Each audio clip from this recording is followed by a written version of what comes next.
Atenção, você, às vezes ouvinte ou pai responsável por criança, adolescente, talvez até seu pai, sua mãe, aposentado em casa, fica naquele vício, aquele desespero com o celular. A gente conversa aqui agora com a doutora Carla Cavalheiro. Ela é coordenadora do grupo de dependências tecnológicas do IPQ, que é o Instituto de Psiquiatria do HC de São Paulo. Como vai, doutora Carla? Bom dia, bem-vinda. Bom dia, tudo bem por aqui? Tudo certo. Doutora, eu queria que a senhora começasse explicando o que é a nomofobia em si e como perceber qual que é esse pulo do gato para um uso, uma pessoa que é um heavy user de rede social, de celular, para chegar nesse estágio de se diagnosticar ali como uma dependência quase que médica, né, do aparelho, do dispositivo. Em primeiro lugar, é importante a gente pontuar aqui que todos nós estamos usando exageradamente o celular, né? Então a gente precisa fazer uma análise de como é esse uso e a qualidade desse uso. A nomofobia é o medo de ficar sem o celular, né? E não é o celular em si. Na verdade, é toda a experiência que os aplicativos que eu tenho no celular traz para mim. Então, a pessoa fica muito tensa, a pessoa chega a ter até sintomas físicos, sudorese, taquicardia, sensação de despersonalização. Acaba tendo medo de que se ela vai em algum lugar e não tiver ali uma forma dela usar o celular, ela fica tensa ou ela evita ir para esse lugar. Então, é a fobia, é o medo exagerado, né, de ficar sem este aparelho e as experiências que esse aparelho traz para mim, né, que esse portal que é o celular traz para mim. Tá. E quando é assim, doutora, tem idade? Eu queria que a senhora trouxesse até uma experiência com relação ao que os senhores recebem de pacientes aí no IPQ em São Paulo. É paciente de todas as idades? O que dá pra gente falar sobre isso? Cada vez mais cedo, né? Existem pesquisas que têm mostrado que as crianças estão acessando, né, os aplicativos, usando os celulares cada vez mais cedo. Eu costumo dizer, celular não é brinquedo, então não é presente para se dar para uma criança, né? E nem distração. Então, o celular está sendo muito usado de maneira errônea, como uma forma de brincar e como uma forma de distração, né? Lá no IPQ, a gente atende pacientes a partir de 18 anos, mas a gente sabe que esse uso na adolescência, principalmente por conta dos jogos eletrônicos e das redes sociais, tem sido algo bastante preocupante para a saúde mental dos jovens e na infância, cada vez mais roubando o tempo em que essa criança deveria estar desenvolvendo outras habilidades necessárias para que ela se desenvolva integralmente. Doutora Carla, muito bom dia. Bruno está falando com a senhora. A senhora citou aí há pouco, Bruno. Bom dia, falou, né, especificamente das crianças e falando, né, para crianças e adolescentes, principalmente para os pais responsáveis, o que eles podem fazer, né, para diminuir a exposição dos filhos menores às telas. A gente sabe que tem muitos meninos já viciados, né? O que fazer, qual o processo que pode ser feito dentro de casa, né? E oferecer outros tipos, né, de diversão. O que a senhora pode citar para a gente?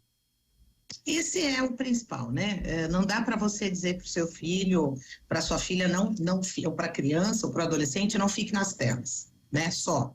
Não fique nas telas porque poderemos fazer outras coisas, então trazer outras atividades. E a gente sabe que é difícil para as famílias que estão trabalhando o dia inteiro ou em home office, né? Então, eu sempre sugiro que a família faça um plano de uso das telas, junto com esses filhos, com combinados, né, com tempos determinados. É a mesma coisa, é como se fosse uma dieta digital, né? Então, assim, eu não pego o pacote de bolacha e dou na mão do meu filho e deixo ele comer quantas bolachas ele quiser.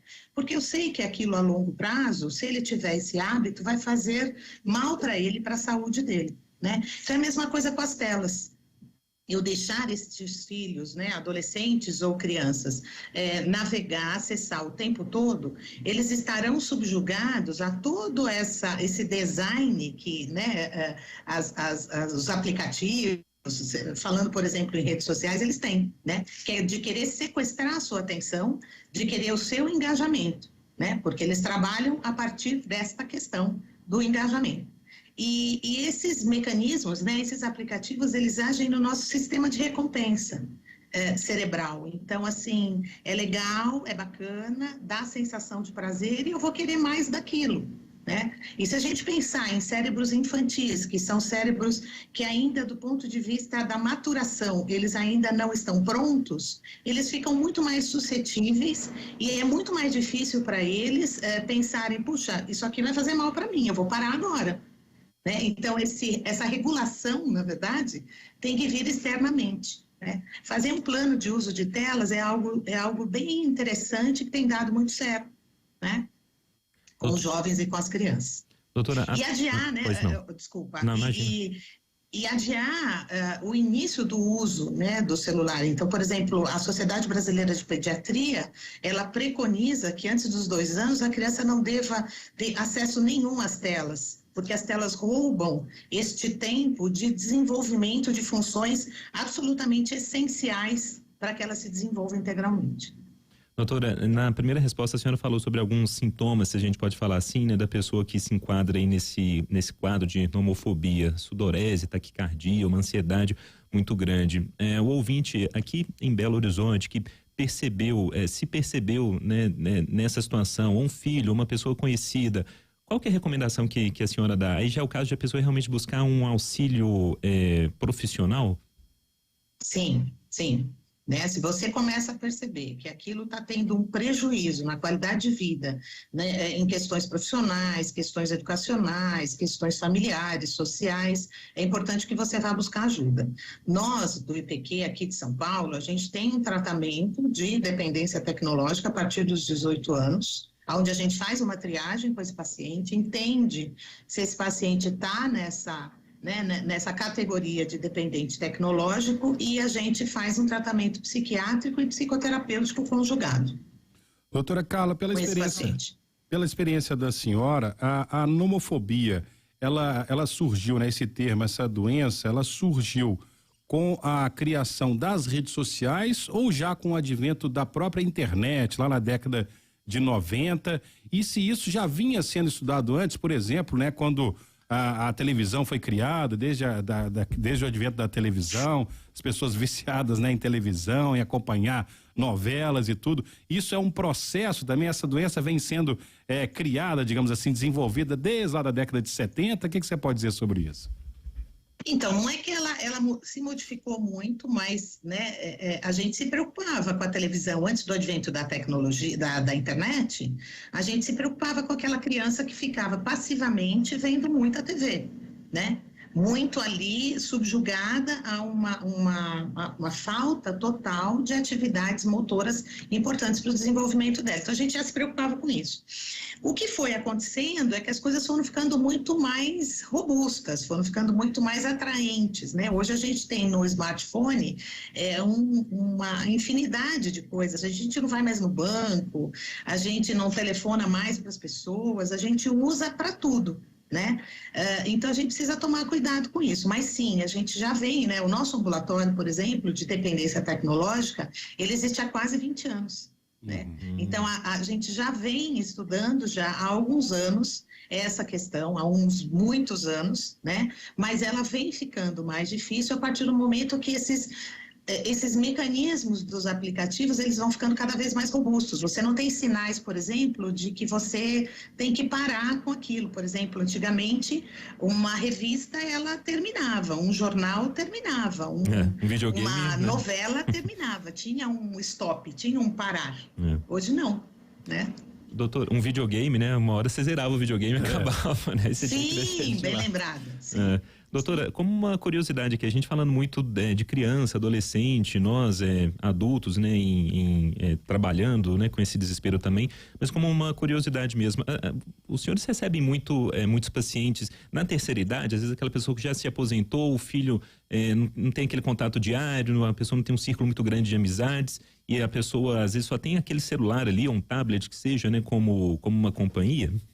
Uma distração e uma companhia.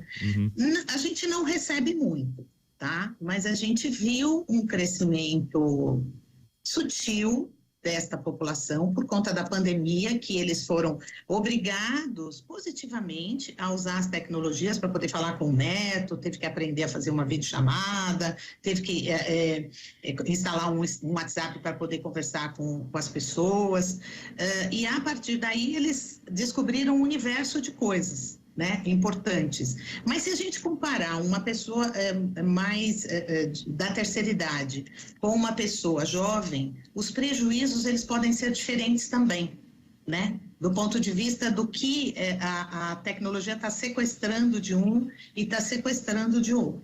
Usar excessivamente vai sempre ser prejudicial, né? Para qualquer coisa. Se a gente pensar, e como eu disse no início aqui da minha entrevista, estamos todos usando excessivamente, né? Então, todos precisamos fazer, vocês falaram do detox, eu proponho detox para os meus pacientes, que seja de 15 minutos, aonde o seu cérebro vai sair daquele mod de estar usando ininterruptamente para um mod, opa, parei, vou olhar aqui o ambiente, quem está do meu lado, vou tomar uma água, vou levantar agora, enfim. Né? Então, pensar que esses detox, nossa, vou ter que ficar um dia sem o celular, não necessariamente você precisa fazer isso, mas é importante que você tenha esse equilíbrio entre o online e o offline, né? Ótimo, ótimo. 10h21, a gente conversou aqui na Band News FM com a doutora Carla Cavalheiro, coordenadora do Grupo de Dependências Tecnológicas do IPQ, Instituto de Psiquiatria do HC Paulista. Doutora, muito obrigado, viu, pela excelente conversa aqui, pelas explicações. Bom dia. Muito obrigada, bom dia.